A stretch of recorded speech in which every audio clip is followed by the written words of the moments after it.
Okay, looks like we're live here. We're gonna wait just another minute till we get to 7 o'clock. And see, we got the Q&A stuff.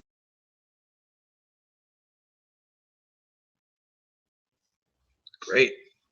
Get comfortable.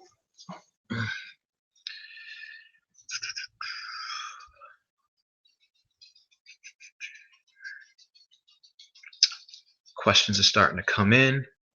All right, we'll get started since there seem to be some people already.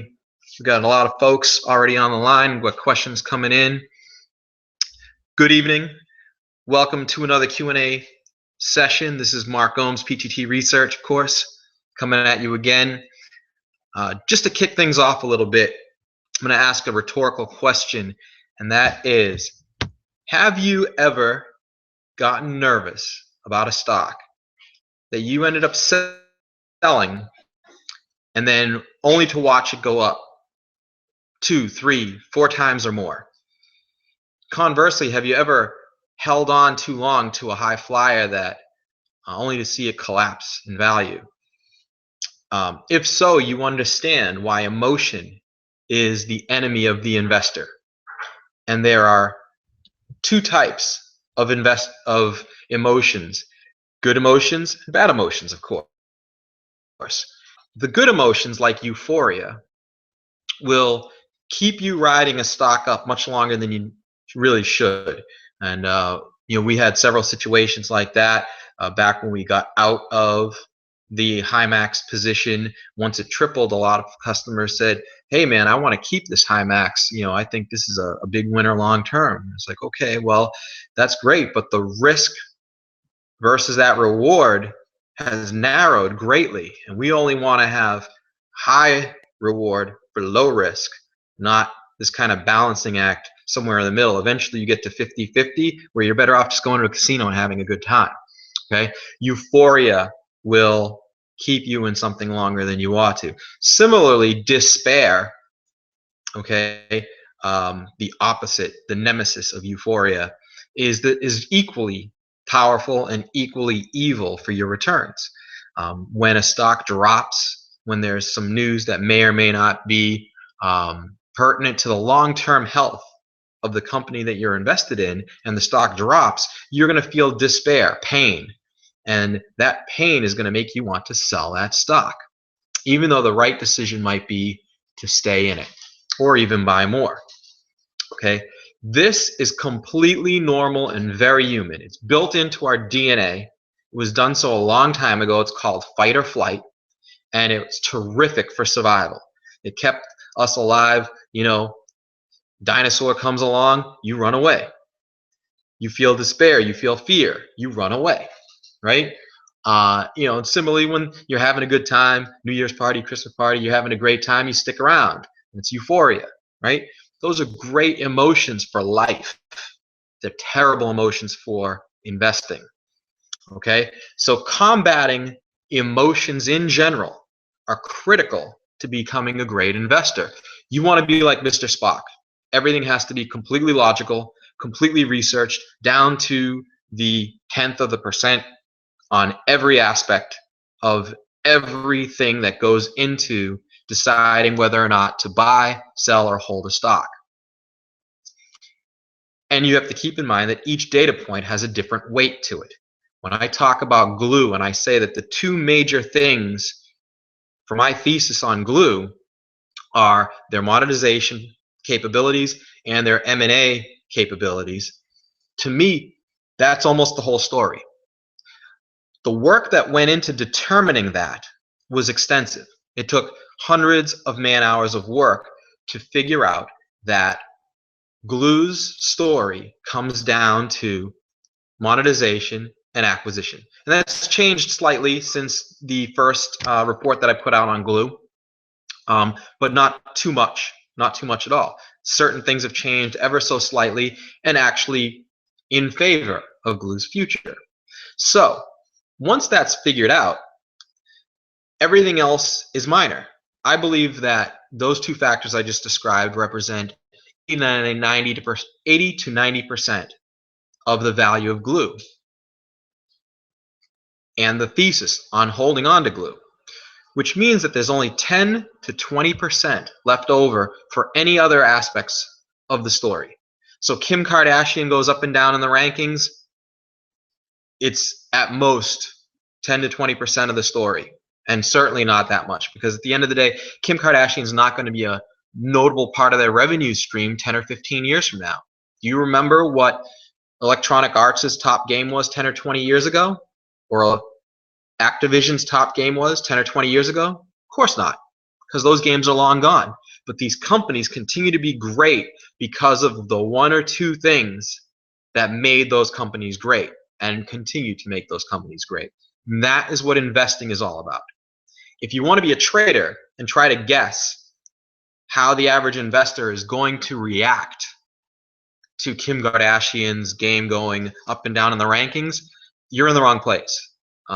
This is the investor haven. You want to go and figure out how to become a trader. And you can do both. You can be an investor and a trader to learn how to invest. Okay?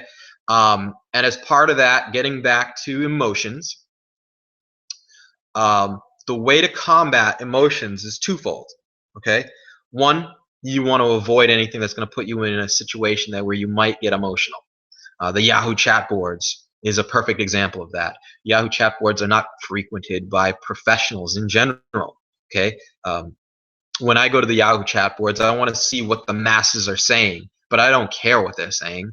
I just want to see what they're saying, so I get a sense as to what the sentiment is towards the stock. It's generally to get a sense as to do the opposite of what they're all saying.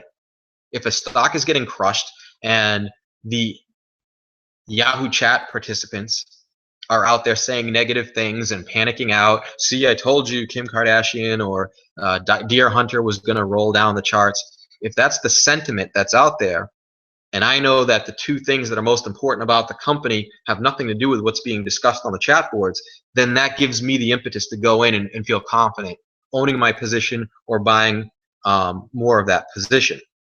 It's the opposite of what happens to most people. They go into the chat boards, they read these things that from some people who do a very good job of sounding like professionals. But they're not professionals. Professionals aren't going to spend their time there. You know, I spend my time, some of my time on the Seeking Alpha chat boards. Look, I got on Seeking Alpha to help people, to lend my expertise. And over time, what you find in a bull market, when the stock market's going up, it makes everybody feel like a professional. It gives them confidence that they're a professional. Next thing you know, you got 1,000 people on Seeking Alpha thinking they're a professional, and you can't help people in that environment. I can't tell people on Seeking Alpha what my thoughts are, because they consider me a peer instead of an expert. You know, and it's the analogy I gave a couple weeks ago about the difference between a bum with a Band-Aid versus a surgeon. If the bum with a Band-Aid is wearing nice clothes on that day, and the surgeon happens to be wearing, you know, crummy clothing, you might not know the difference between the two. You need to see the credentials, okay? And if not, you might end up having your medical assistance being taken care of by a bum with a Band-Aid. So stay away from those places. Make sure you do your research into people. Avoid emotion. And also, as part of that, avoid confirmation bias. Have an open mind about possibly being wrong about your situation. Okay, that's more difficult because you guys are looking to me for my professional opinion. Once I give my professional opinion, it's up to me to not have confirmation bias. It's up to me to keep up with the story and to determine whether or not predicated on those two things, and that those two things are still going well. That's my job. Your job is to follow the rules of the methodology to determine how to trade that stock, how to buy in effectively at a good price when people are too euphoric, and to get in when people are too filled with despair. And the methodology helps you with that. My methodology pertains to researching the stock and all the work, the hundreds of man hours that go into every single one of your picks. Okay? All right, so that's the preamble for today. I'm going to answer a couple of quick questions from the members forum. Okay, if you haven't been to the members forum, you really should visit. There are hundreds of people there, and if you like this Yahoo chat boards or the Seeking Alpha chat boards, and you think that those places offer you information, trust me, for the most part they don't. These chat boards, the PTT members forum, is where you're going to get great information.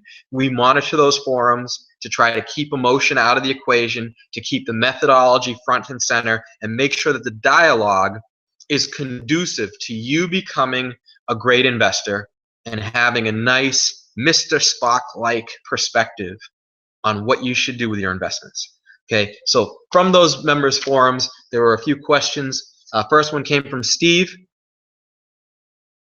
He was asking about retirement and whether or not it makes sense to invest a chunk of his money in blue chip stocks that offer dividends and stuff like that as you build your portfolio, as you have a larger net worth, and as you're preparing for retirement. The answer to that, of course, sure. You definitely want to have a little less volatility in your portfolio as you get older. That's actually built pretty good for all times. I don't really foresee myself changing my investment methodology as I get older, mainly because I feel that the methodology is a pretty safe balance, and that the stocks that I pick, by virtue of the fact that a good chunk of them triple in value, the ones that fail are in the minority and only lose 20 to 30% of their value, and usually the ones that lose more money are speculative smaller picks. That's meant to take care of that stuff. The one trouble with diversifying into blue chip dividend paying stocks is you have to make sure that you're buying the right ones. And again, unless you have a professional on your side who uses industry experts, it's going to be hard for you to ascertain which stocks to be involved in. So you're better off putting your money into an ETF in that case, right? Because otherwise you might end up in a stock like Kodak or Woolworths or Enron. There's a number of stocks that really seemed safe and good at the time. I know in my work for the institutions, and I think PTT pipeline customers get some of this information, we've been negative on companies like IBM, SAP, and Oracle, three of the largest companies that I have ever covered. Negative on all three of them over the last several months. Over the last several months, all three of them have issued disappointing results, some of them more than once. Okay, so just be careful with that. Next question comes from Thomas. Thomas, thank you for your question. He basically wanted to know if, given my cautiousness about the market, do we have short picks coming for the research customer base? And that's a great question, right? Certainly, I feel like we're in kind of a topping pattern in the market. We could see a severe downtrend that comes of this at some point. Another possibility, of course, is that the stock market could just, if you look at the risk reward of the stock market, we're way up here. It could just bounce along the top and just keep rising at 5 to 7% a year. I'm not in this game for 5 to 7% a year, so I'd rather be hedged, particularly because if we have a bear market, right? If we don't get a bear market, the market is only going to bump along the top here at like 5 to 7% a year for the next couple of years, right? If that happens over the next 2 years, if we don't get a bear market over the next couple of years, you're going to miss out on 5 or 7% multiplied by, let's say, 2 years, 10 or 15% profit. But if we get a bear market, you're going to lose 20% very quickly. That's 10 or 15% reward for a 20% risk. That's not a good risk reward, and that's why we're doing the hedges. Okay, putting hedges in place. Things that I see out there, the yellow alerts, not red alerts. This is why they're yellow alerts, because I'm concerned, but not running for the hills. Okay, so yes, as part of that, when we get to markets like this that look toppy, it becomes a little bit easier to find stocks that are overvalued as opposed to undervalued. So poised to triple could flip over to poised to plummet. And sure enough, we will have a poised to plummet pick. Gonna have to get used to saying that for you research subscribers real soon. For those of you that have been subscribed to the PTT Pipeline product, we've been giving short ideas for a long time, and we've actually just one of our junior analysts just worked up the performance of every pick that we have provided in the PTT Pipeline product from inception, and it has been good. We've had some winners and some losers, of course, but the overall portfolio has been doing extraordinarily well relative to the market, particularly in light of the fact that we have longs and shorts involved. And one of those picks is going to be shared with the research community very soon. Final question before we go to the live questions. We've got Remy. Thank you for your question. And he asked about shorting in retirement accounts. How do you do it? Okay, well, first of all, yeah, you can't. You can't short accounts because they require you to be able to borrow a security, and you're not allowed to do that in a retirement account. You're not allowed to have margin in a retirement account. By the way, for those of you who have never shorted a stock, you may not have a margin account. Okay, do yourselves a favor today. Even if you're concerned about shorting stocks, if you don't like the idea of shorting stocks, open mind and just enable your account for shorts. Okay, call your broker and say, I'd like to short stocks. What do I make sure that my account is ready for it? Okay, just make your account enabled for it. You don't have to short anything right away, but just be ready for it, because one of these days, if I come out with a red alert, trust me, you're going to want to short. Okay, so just get yourself ready for that. Now, Remy, as for you, the alternative in retirement accounts is you can buy, of course, ETFs, and there are ETFs that are negatively slanted. I am against doing those leveraged, 2x, 3x, double short, ultra short, any of those are not good securities. Do not buy those ETFs. You might make money on them, but they don't make good hedges in general. They work when the market is dropping. They're not good insurance. They leak. Okay? And what I mean by leak is they will drop in value even if the market is going sideways. Okay? Because of the way they're structured. The exception to that, so you want an ETF, not an ultra short, if it's just plain short. Okay, the one I use is HDGE. It's the Prudent Bear Fund. It's not great, but for your retirement account, it does the trick. It'll provide you with some insurance. It'll provide you with some protection. And right now, I am definitely 100% hedged in my retirement accounts. I've got, some of our favorite picks, Mattersight in particular. I moved over to my Roth IRA account because I really like that one right now. So without breaking the rules of the math, I can get a little bit of an extra benefit by having it in my retirement account. But in addition to that, I picked up a position on HDGE to hedge against a market decline, which would likely drive the stock, the shares of Mattersight down with the rest of the market. Though I do not think it would be warranted given the fundamentals of the company, I still want. Okay, let's go to the live. Let's see what we have here. Great. So far, the most voted question just says "Go Pats." Great, go Pats. We will see what happens with them. But tonight's game is actually Oakland versus Kansas City, and I'm excited for that as well. I'm a big football fan in general. So yes, go Pats in general. Let's get back to the questions at hand. First one here is from Nicole. Stock liquidity. Understanding if a low liquidity stock plays out as expected, there will be plenty of liquidity to get out around the triple level. But what if a stock, i.e. Mattersight, fails and you wave the white flag? Concerned it really tanks though. Thoughts? Yes, absolutely, Nicole. And that's the risk that we run. Okay. You just have to live with it, right? So if you look at my track record for the past 5 years, right, and if you look at the rules of the methodology, it basically says that in general, I'm looking for stocks that can triple in value over the course of a reasonable 2 to 3 year time frame. If you triple your money every 3 years, you can do the math. It's a phenomenal result over the course of 15 or 20 years. So that's what we look for. Some of them take 3+ years to triple. Some of them triple very quickly. Last year was amazing, of course, right? Pixelworks, Global Star, Himax, etc. But what about the losers, right? 30% of my picks I expect to become losers, and when they fall out of bed, by the time I wave the white flag, it might take another 10% of loss to get out of the position. The important thing is to not scramble out of the position. You have to realize that the PTT audience, there's only a couple thousand of you paying members out of millions of investors out there.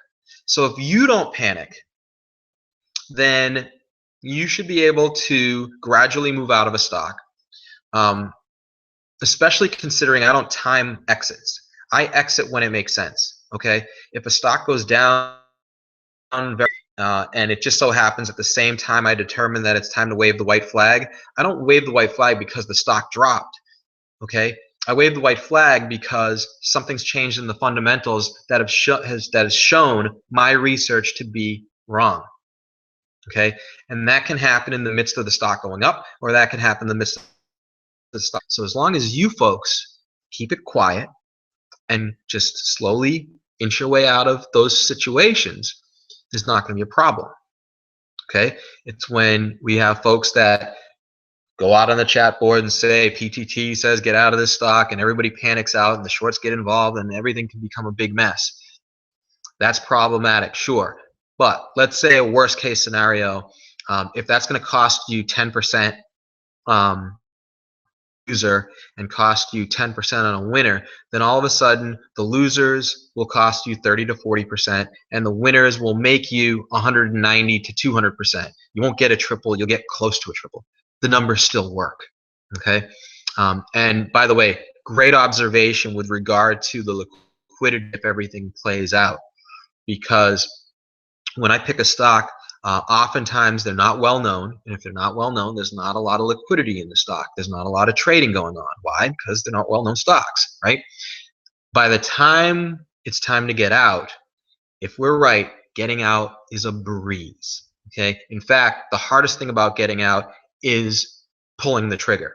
All right. Getting out of Himax at 9 and then watching it go to 16 had to, folks, but it was the right thing to do. And it was easy because everybody was loving Himax and jumping in. And hey, if you didn't get out at 9, you could have gotten out at 10, et cetera, right? And if you did it slowly, it didn't create a big ruckus. Like Pixelworks actually did the opposite. It created a big ruckus. Everybody started getting out. Word got out. It tripled. Let's get out of this stock. And it plummeted. And then it bounced right back. Not all the way, but it had a really nice bounce back once everybody was done panicking, right? If you follow the rules of methodology, know when the stock is about to triple, and start inching your way out at 190, 195%, what have you, right?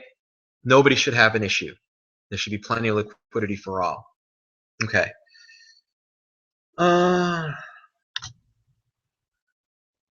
How many of your picks are made available to the public? I understand subscribers always get priority, but I assume there are others that are not public. From Evan. Yeah, I mean, look, we decide all of that on an ad hoc basis. The most important people are us, the subscribers, okay, the members. I don't look at you as subscribers. I look at it, we're all members of the same community, the PTT community. I am the analyst. It's my job to do all the research, and we have analysts here that help with that. And of course, our entire network of experts that we utilize for every pick. That's part of our job as members. Part of your job as members is to learn the methodology and provide some monetary assistance so that we can fill our budget coffers and pay for all that expert research and pay for the analysts that we hire and things like that. We're all a community here, okay? So we are what's most important, us, the community. If and when it becomes in our best interest as a community to release our pick to the public, then we do that. Otherwise, we won't. I have no preconceived notion of sharing any of our picks ever to the public necessarily. But if it helps our cause, then I'll share them all. When? That's determined by when it makes sense for everybody for that to happen, to get the word out, to let people know, hey, dummies, here's something you missed. We've got a great stock that we've been owning here for the last 6, 9, 12 months, what have you, and it's time for you to discover it too. And that's really all it comes down to. It's all about you guys. Next up.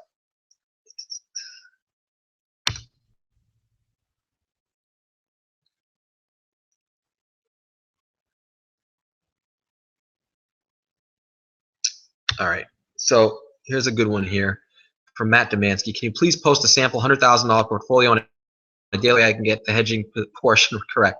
You know, Matt, it's a reasonable question to ask. Unfortunately, to be able to do that on a daily basis takes resources away from us. And it's a part of the premium product that we provide to our PTT portfolio elite customers.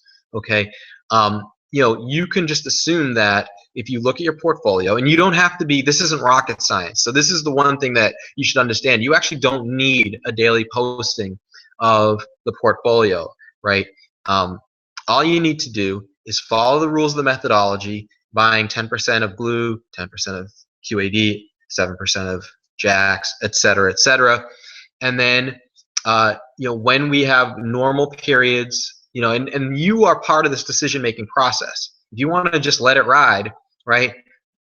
Look, we've only got about 35% of our money invested in PTT picks right now. That leaves 65%.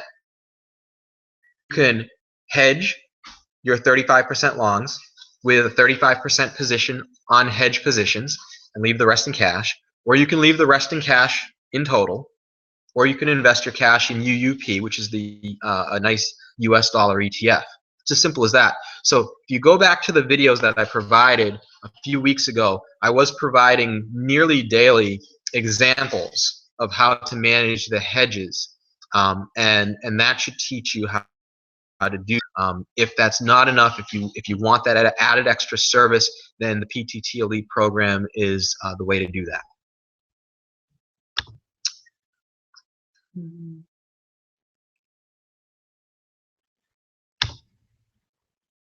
All right, this is a great question from Sam. Mark, can you please share some of the details of the expert deep dive analysis you've done on Glue's monetization engine? Thanks. The answer is no. Unfortunately, as we did our research into that, contrary to the research that we did with Mattersight, what we found in the case of Mattersight is Mattersight has some very strong IP, patents, and exclusive licenses that protect what Mattersight is doing. Okay, and as a result, there's not a lot they're afraid of from a competitive standpoint. Glue, on the other hand, they don't want to let that information out. Okay, now we dug into some of it. We've pieced together. We've done our deep dive with some experts that look at what they're doing, dive into the games, and we've figured out a lot of what they're doing to monetize their platform. And in fact, we use some similar tactics for the PTT platform when we advertise ourselves out to new members. Okay. Well, what you have to understand is these are things that can be learned. And as a result, we don't want that information to get out. So just as I wouldn't share the secrets that enable us to attract more members to PTT, Glue Mobile doesn't want anybody to learn about the details of their monetization engine. And as a result, as shareholders of Glue Mobile, neither do I, and neither do you. Suffice to say that they are not quite at the level of like a Zynga in terms of their monetization capabilities, but they're getting there. They're really close. I mean, I've talked about this before and given you some rough, guidelines where King and Zynga are up in this echelon of monetizers, and Glue is very quickly been moving up those ranks and is now among the very best monetizers in the industry. And really, that's all I can tell you without putting ourselves in a situation where we could help Glue's competition become more competitive with them. Let them figure that out for themselves. Okay, so I hope you understand. Sometimes we will be able to share the results of the deep dive. Sometimes we won't, and if we don't, it's because we're respecting the wishes of the companies that we're invested in, because it's in our best interests to do so. Okay.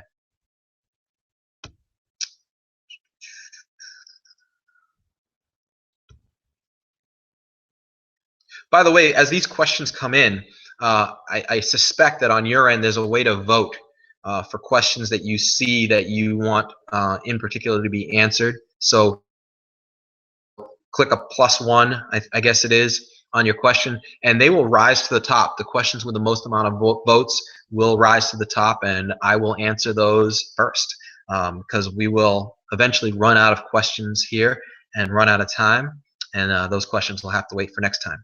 So moving on. As a student with an account in the 4 digits, I find it hard to stick to the 10% of each pick because each position may only be 500% of a couple hundred shares, and commission fees begin to add up. Okay. Yeah, absolutely. I understand where you're coming from because my account was $2,000 when I started, and to keep those position sizes small is very difficult. I would say that if your account is in the 4 digits, then you can certainly afford to stray from the rules of the methodology and have larger amounts of your money involved. Because frankly, look, you're a student right now, you're learning. This account, a 4-digit account, in my opinion, it's probably a fraction of your tuition, but it's probably providing more value than your tuition did. It certainly did for me. If I add up all the money that I lost in all those years that I was a loser, it still didn't add up to the amount of money I spent going to college.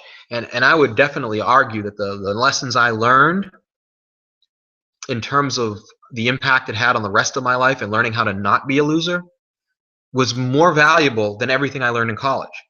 Okay, so look at that account not as a true investment account, but look at it as a learning experience. Okay, and if you do that, then you could say, I'm going to learn the methodology. I'm going to stick to the methodology, but what I'm going to do instead is just multiply everything by 2 until I have a real account that has a sizable amount of money. Once I graduate college, get into the workplace, save up, let's say, like a $20,000 account. Once you get up to 20 grand, that's someplace where you want to start sticking to the rules of the methodology and build your account up from there. Make sure you do that, right? But in the meantime, if you're in the 4 figures, it's probably safe to adapt the methodology slightly so that you don't do this. But by the way, commission fees should not be one of your worries here, because 10% of, let's say if your 4-digit account is 5 grand, right? Then you're putting $500 into a core pick, and your commission should only be $10. And you shouldn't be trading that stock around really. If you bought glue at 3 with $500, you bought 170 shares roughly, and when that stock reached the risk reward high at 750, then your 170 shares were probably worth what, about $1,300. So your $10 to get in and your $10 to get out against that $800 profit you made from the initiation price to filtering some of your money out at a risk reward high is not much. It's only going to be a lot if you trade a lot, and you should not be trading a lot. That should be another lesson here. Okay, so I think the methodology can work for all sizes, whether it's a 4-figure position or an 8-figure position. Might be a little trickier if you get up to 9 figures, but if you get there, I think we've got different things to discuss. All right, come on down and we'll have a little chat over lunch. Hope that answered your question. Next up.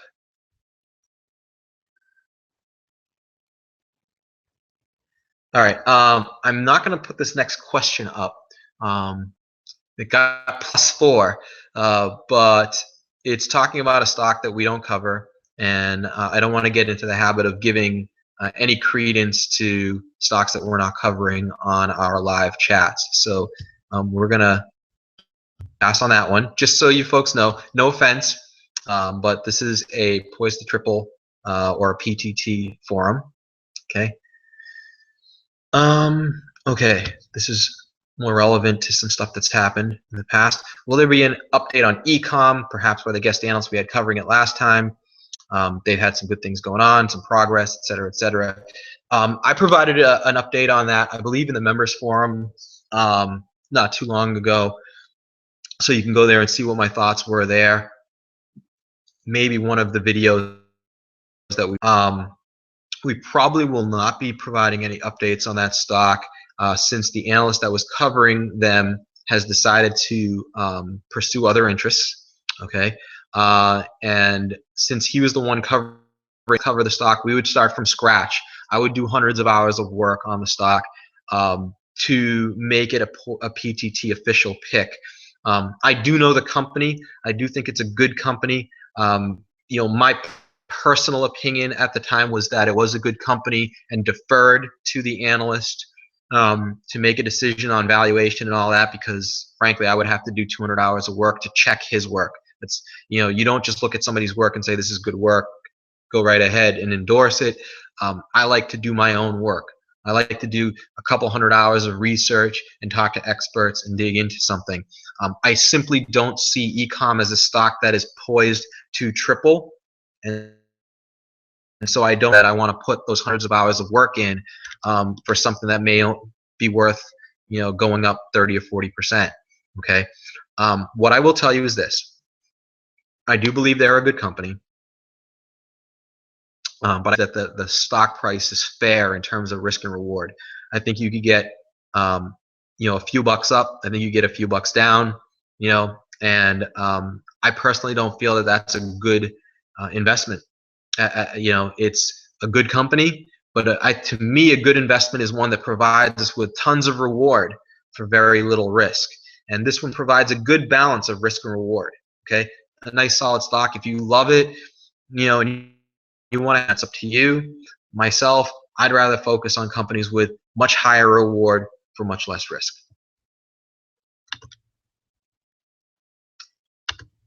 Okay, next up. I love it. I love this.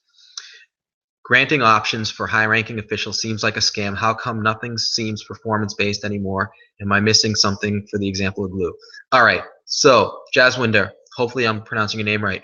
I sense some emotion in your question, maybe just a little, right? When you say seems like a scam, okay? But what I love here is that you were inquisitive, okay? You didn't say it is a scam, okay? That's great. That's what you keep your opinions emotionless and then test them by being inquisitive, okay? We've talked about this before. Skepticism is as much of a deadly sin for an investor and despair. Skepticism should not be formed ever. Skepticism should actually, if you have any skepticism, what you do instead is inquire about it. You do an inquisition, which is what you're doing right here, which is great. And I'll answer your question in a moment. Okay, that's the right thing to do. So everybody that's watching this and anybody that watches this offline, never be blindly skeptical. Skepticism should be converted into a hypothesis that should be tested via research. Okay, and in this case, Jaswinder is asking me a question that is inquisitiveness for something that has struck him with some skepticism. And what I'm going to tell you is this is completely normal. All right, particularly in the tech industry, what you find is, especially with companies like Glue, right? Opportunity, the potential, and don't get excited here, but they have the potential to become the next Electronic Arts, the next Activision.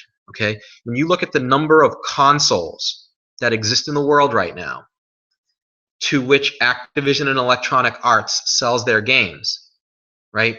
Glue sells their games to anybody that has one of these, and the installed base of these is an order, if not two magnitudes, of the installed base of a PS4 or an Xbox.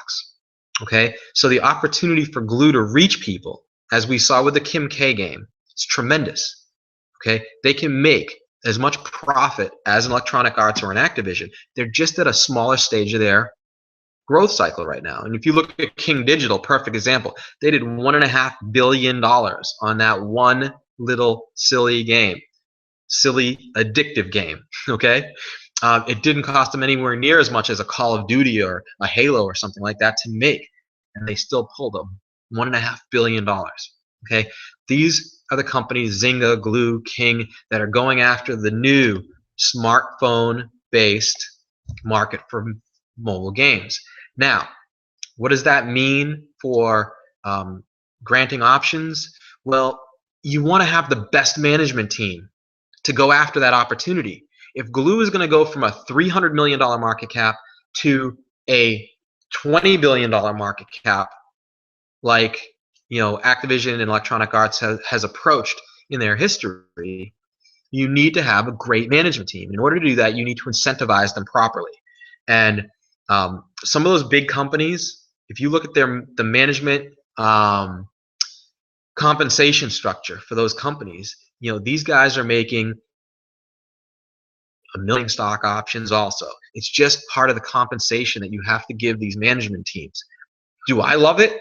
No, I don't love it. I would love it if we could get the same quality of management for $100 grand a year with no stock options, right? But I own the stock just like you do, right? I'm not in on the scam. There's definitely no scam. Okay, it's business as usual. It's part of the research that we did into the stock. We looked at it and we said, okay, they grant a lot of stock options. How do we feel about that? How much do we weight that data point? Remember at the beginning of this Q&A cast, we said there are two things that I care most about, and they represent 80 to 90% of my thesis on Glue. Another 10 or 20% is sitting out here. We got two gorillas and a bunch of monkeys. Okay, and the monkeys are the stock-based compensation, where Kim K is in the rankings, where Deer Hunter is in the rankings, some insider selling. There's all this noise here. All this noise might overwhelm you, right? But if you keep it in perspective and you say, whoa, this right here, all this stuff only represents 10 or 20% of the thesis, you realize it's not much to worry about at all. Particularly because among these 10 or 20% of things, there are also positives, like the insider buying, like the ability for Glue to come out with new games based on the K engine, the fact that they've got stars lining up that want their own video game, more stars than they can actually sign up. So they can pick and choose the right star to do the next Kim K game. All of these things are positives, but they're not one of these two things. Right? You notice I'm not getting too excited about the fact that maybe there'll be a LeBron James game, maybe there'll be a Miley Cyrus game that comes out. That sounds really exciting, and yeah, it could be really exciting, but that's still over here. It's still a monkey. It's a positive monkey among the negative monkeys. And they all kind of balance each other out. And even if they don't, it's still only 10 to 20% of the whole thing. It's this versus this over here, the two gorillas. Okay? This is the meat. This is the hamburger right here, right? This over here, these are a couple pickles. Don't worry about that stuff, right? We look at that stuff when we're doing our research. We look at all the monkeys. We look at all the gorillas. We weight everything appropriately, right? And I say, what's important and what's the most important things? What are the least important things? How do we weight them? And then at the end, I look at it all and I say, okay, this is our total picture of this stock. Okay. Once that's done, once my hundreds of hours are done going through all that stuff for you, this is what you're paying us for, right?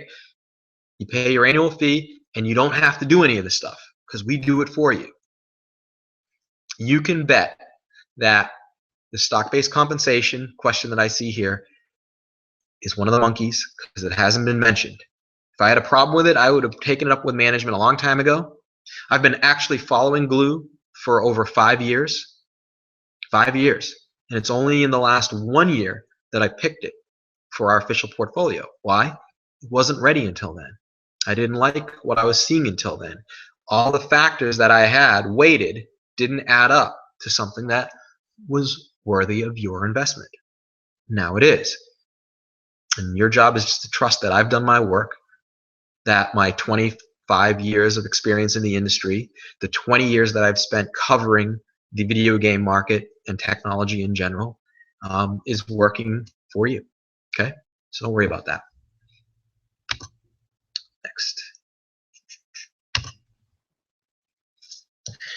The current methodology is mostly rules around what to do with stock once you're invested in it. Would you consider expanding it to include a selection on how to identify stocks to invest in, teach a man to fish, so to speak?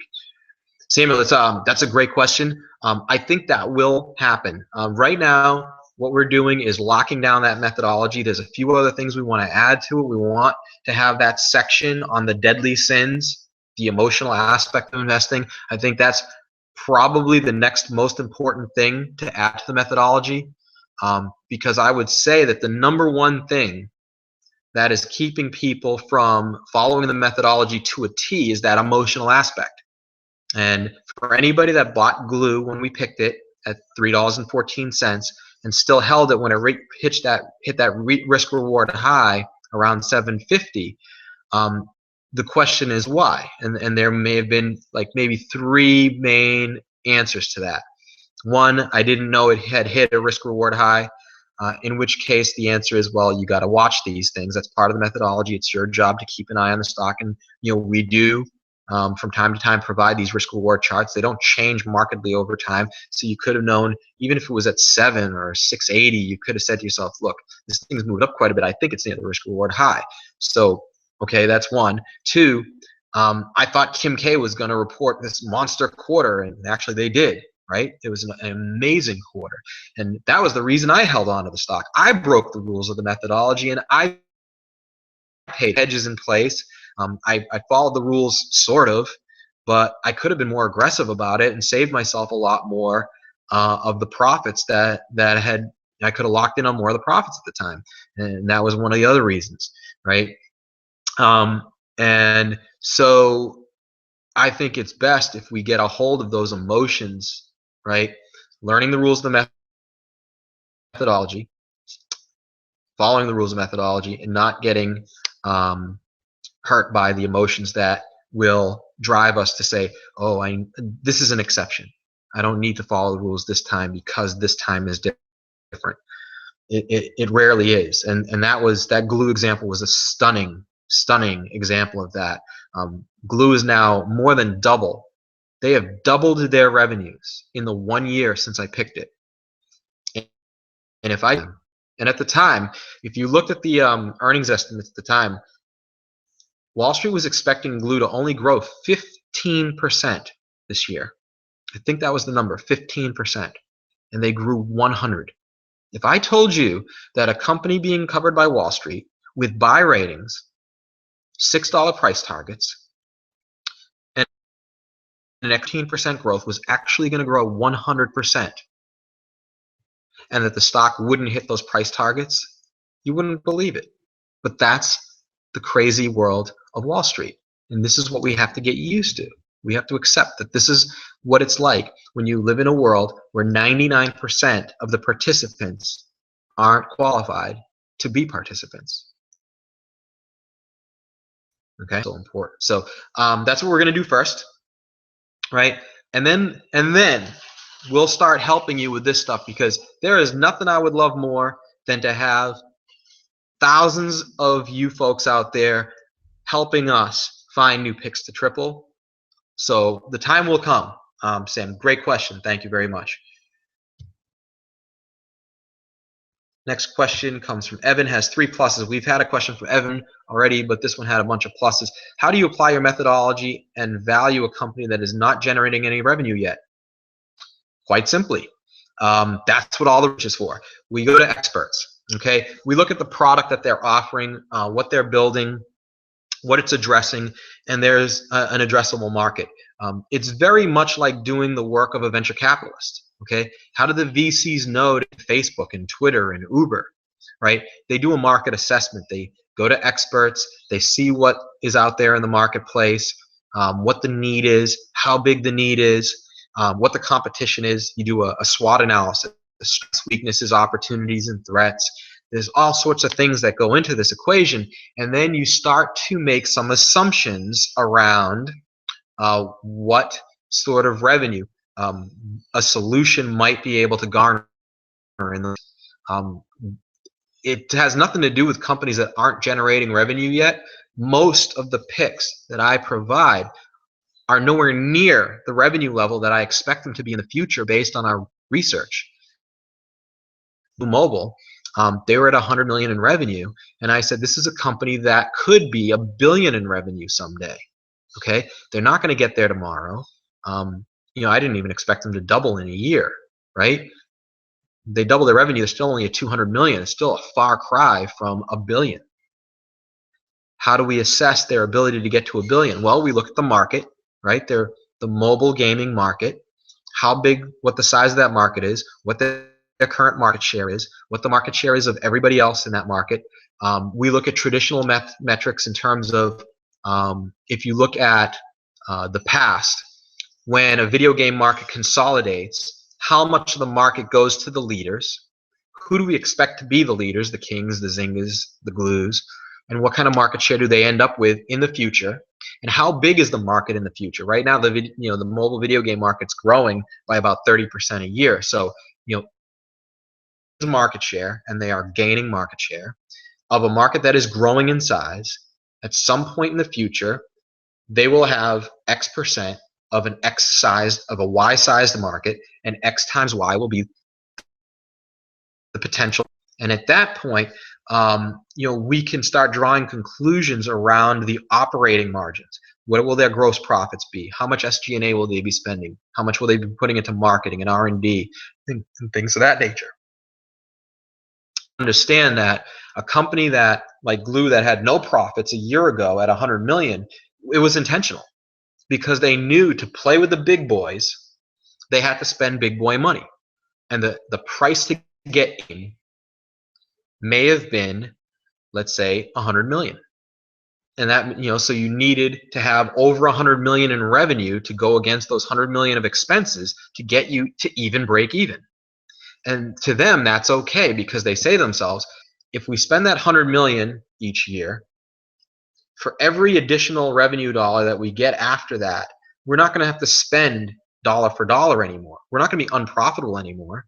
Each additional dollar of revenue is only going to cost us 80 cents, eventually 70 cents or 60 cents. And an operating model helps us ascertain how many dollars of earnings per share they can get sometime in the future based on how much revenue we expect them to get in the future, based on the size of the market in the future, based on the market share they're going to have in the future, based on all the research that we've done with all the experts. And this is why it takes a few hundred hours to do this stuff. Okay, so that actually applies to any sized company, not just a company with no revenue, and not just a company at Glue size. I do the same thing with an IBM. I will look at an IBM and say, this is where their future is going. This is how much market share they're going to have of the IT industry. I remember doing this exercise for Hewlett-Packard back in the late 90s. They wanted to know every single market that IBM was in, how much market share they had, because they wanted to become IBM. 150 markets that we had to examine for them. You can trust that that was more than a couple hundred hours of work, which is why I like smaller companies better. They have more opportunities for growth, and you can do a better job in a couple hundred hours. So hopefully that gives you a little bit of a taste of the work that we put into these picks.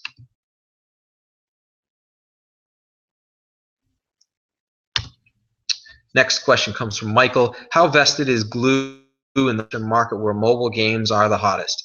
Okay, first of all, just so you know, that's here. It's a monkey. Okay, it's a nice monkey. International expansion is certainly something that can help and will help Glue drive revenue over time and help them gain that greater market share as part of a growing big market. They have a nice foothold in Japan, and Japan is a phenomenal market. Japan is way ahead of the United States of users being willing to pay for freemium products within these free games. The US is just starting to get it. We hear a lot of complaints in the forums about Glue, and how much it costs to buy certain things in their games, whether it's energy or a baseball player in the Tap Sports game. I play the Tap Sports game, and I've spent quite a bit of money to acquire some really great players. And That's just me. Some other folks are going to look at that and say, I'm not going to spend that much money to acquire a fictitious player in a fictitious game. But in Japan, they go cuckoo over it. Okay, it's very common for a gamer to spend thousands of dollars on their game because it's for them, it's their hobby. They like to spend money on their hobby, and this is what they do. Some people go and play golf for $100 a round every day. That's a $700 a week habit. Some people want a $700 a week habit playing mobile video games. It's not in Asia, and it's starting to happen here on a very small scale. People aren't spending hundreds of dollars. Maybe they're spending $1, $5, $10. But as you break the ice on that first time that you pay a little something for something, then it opens up the floodgates. I've given the analogy before that back in the 80s when I had no money, I'd still go to the arcade with a $10 roll of quarters to give myself some entertainment. If I was willing to pay $10 to play video games for a few hours back when I didn't have money, why wouldn't I spend 50 now, right? That's what's going on in Asia, and Glue is very much involved there. They have a feel of understanding of how the Asian markets work, and they're translating that. It's a little shade of their monetization efforts. So without getting into details, some of that monetization that you're seeing here in the US is coming from their experience overseas. They're one of the best when it comes to that, and you can bet that all these little companies that would love to be as big as Glue or Zynga or King, they're going to have a really hard time gaining that expertise, right? Because you got to the Asian market. You have to go to the Asian market. That costs money. It needs expertise. And that expertise is increasingly hard to get a hold of because companies like Glue and Zynga and King are hogging it all. And it's increasing the barriers to entry. You need to spend more money and have smarter people to really succeed in the video game market, and it's only going to get harder. And so the companies that you see that are showing success in the video game market, they're only going to get stronger, and the rest are only going to get weaker. And that's going to only play into Glue's ability to acquire these little companies as they fail. And that's why this is one of the big gorillas for Glue. Hope that helps. All right, we're running low on time. I'm going to wrap it up pretty soon, but let's see what we got.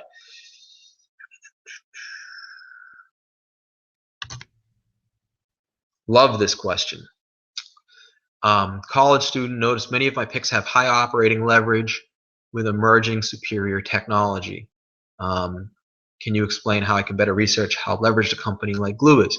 It's really interesting. So, technology is great for this. And consumer trends. That's why those are the two industries we really focus in on. Because if you think about Michael Kors, for example, and that was a pick that we gave to our elite customers, a couple of years ago. So if you were involved in that program, if you were one of our institutional customers, then Michael Kors was a pick that we came out with. And the operating leverage for a company like Michael Kors becomes insane because how much money do they really have to spend to sell an additional dollar of a Michael Kors product? Now, I know the stock's gotten weak of late, but when we picked the stock, it was like 20 bucks, okay? The thesis was that they were taking over the mantle previously held by Coke. They were going to become that aspirational brand that every lady in America and maybe other countries around the world were going to want for the holidays. It was all about Michael Kors. And when a population becomes rabid about something, that something doesn't really need to do much work. They just need to ring the register. Michael Kors could have done zero marketing at that point, and they would have still had 2 phenomenal Christmases ahead of them because it was just what people wanted. People were hot on Michael Kors, and it wasn't the advertising, it was that aspiration. I don't even know what causes it to occur, really, but we're very good at identifying at its early stages. And when it happens, it's amazing because people will pay hundreds of dollars for a bag that costs them tens of dollars to make, and they don't have to spend a ton of money advertising it or distributing it or anything like that. That stuff, those costs become very minuscule. Similarly, for a software company, and Glue is a software company in a way, right? The video game is nothing but software. So every additional download they get of Kim K is almost pure profit because they don't have to spend any money really to acquire that customer if Kim does something crazy like pose provocatively for a magazine, for example, right? That was free advertising for Glue's Kim K game. It cost them nothing to get that publicity. Revenue for those games. That's high operating leverage. So think about it that way. When you look at a company and say, how easy will it be for them to sell? How much profit will they make from each incremental sale? Right? And that gives you an idea of how much leverage there is in the model. And the other thing you can do, of course, is to contact investor relations. And if you ask them for their target operating model,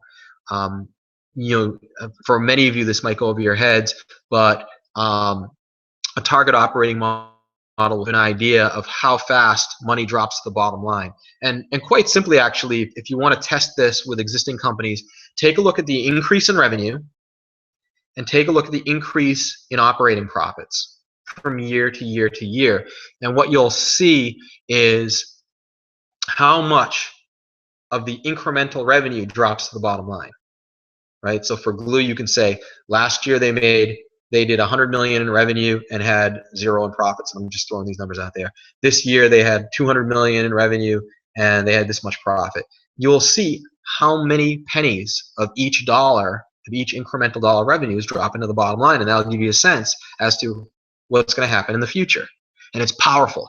Companies with high operating leverage are exactly what we go after, because when they are not making a big profit and when they are a small company, investors ignore them. Then they cross over to profitability and continue that ramp of revenue, and so much of that revenue just starts raining down to the bottom line. EPS can go from negative 20 cents to positive 20 cents to positive $1.20 to a positive $2.50 in a matter of a few years. And something that people said was worth $2 back here and should go out of business because they have no EPS, well, a few years later, they've got $2.50 of EPS. And people are now talking about, let's give it a P of 20 and the stock should be $50. If this stock is worth $50 here, why was it only worth $2 here? Because people didn't realize how much leverage there was in the model. Okay. Great question. We're going to call it a day there. There are some other great questions here. Save those for next time. Plenty of votes on some of these, so I hope you come back with these in our next Q&A session. We're going to try to make this a weekly thing. Probably not on Thanksgiving, right? But I love the Thursday night format. I've got my remote control here. We got Oakland and Kansas City coming on pretty soon, so I'm going to get ready for that. And in the meantime, hopefully you guys have gotten some good information out of this Q&A session. We'll be back soon, and until then, just remember that through ups and downs, through thick and thin, PTT Research is here to teach you the lessons that made Peter Lynch famous and Warren Buffett a billionaire. Stick with us, and we'll stick with you and bring you new high leverage stocks that keep your millions, and who knows, maybe one day you too will be a billionaire like Buffett. So until next time, this is Mark Gomes, wishing you great prosperity. Good night.